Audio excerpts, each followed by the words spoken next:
아마 우리나라 사람들보다도 더 복을 좋아하는 사람들 없을 것입니다.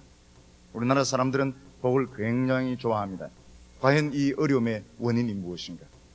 그렇게 복 받으려고 애를 썼음에도 불구하고 우리는 왜 이렇게 어려워졌는가? 그리고 교회는 그렇게 축복의 설교를 많이 했음에도 불구하고 왜 하나님의 축복은 불발탄이 되었는가? 오늘 이것을 말씀이 우리에게 밝혀주기를 원합니다. 이 거룩한 믿음의 아버지 이삭도 정신을 차리지 않고 있을 때 그의 사고 속에, 그의 신앙 속에 세상의 누룩이 너무 많이 퍼져서 어디서 어디까지가 신앙이고 어디서 어디까지가 세상인지 구분이 잘 되지 않습니다. 우리에게 이런 대회가 필요한 이유가 무엇입니까?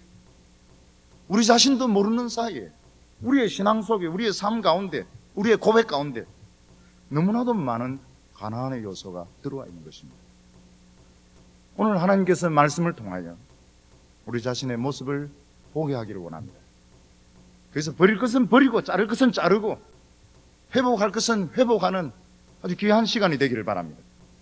일반 은총을 거두시기 때문입니다. 이러면 IMF가 터져가지고 돈이 쫙 빠져나갑니다. 그 제정신으로 일어난 일입니까? 그 제정신이 아닙니다. 어찌 그래 한꺼번에 그래 돈이 그래 빠져나갈 수 있습니까? 하나님 일반 은총을 거두시기 때문이죠. 여러분, 하나님의 집에서 하나님의 사람들이 하나님의 말씀에 헌신하지 않을 때, 하나님의 말씀을 무시할 때 일시적으로 일반 은총을 거두십니다. 이삭의 입에서 하나님의 예언의 말씀을 들을 수가 없습니다. 그는 고기나 밝히고 있습니다. 그는 눈먼 노인에 불과했습니다. 여러분, 왜 하나님께서 이삭으로 하여금 속게 만들었습니까? 옆에 있는 다른 사람들이 보면 말도 되지도 않는 커맨입니다. 둘째 아들이 커녕 옷을 입고 털을 달고 들어가고 있습니다. 옆에 있는 종들이 봐도 웃기는 노릇인데 이삭은 그것을 분별하지 못합니다.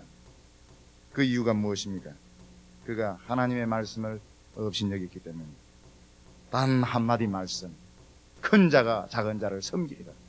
한마디 말씀이 무시당했을 때 하나님께서는 침묵하심으로, 성령께서 그에게 말씀하지 아니하심으로 아들로부터 쏟게 하고 부인으로부터 쏟게 하고 비참하게 밟히게 했습니다.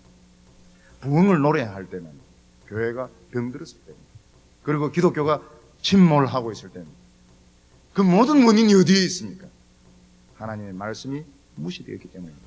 오늘 본문이 우리에게 이야기하고 있는 것이 무엇입니까? 하나님의 말씀이 우리에게 비추어져서 참으로 우리가 하나님의 축복을 받기에 얼마나 부족한가. 나의 열심으로, 나의 어떤 세상적인 모습으로 하나님 앞에 설 수 없으며 하나님이 온전한 긍휼로 우리를 불쌍히 여겨 주셔야 된다.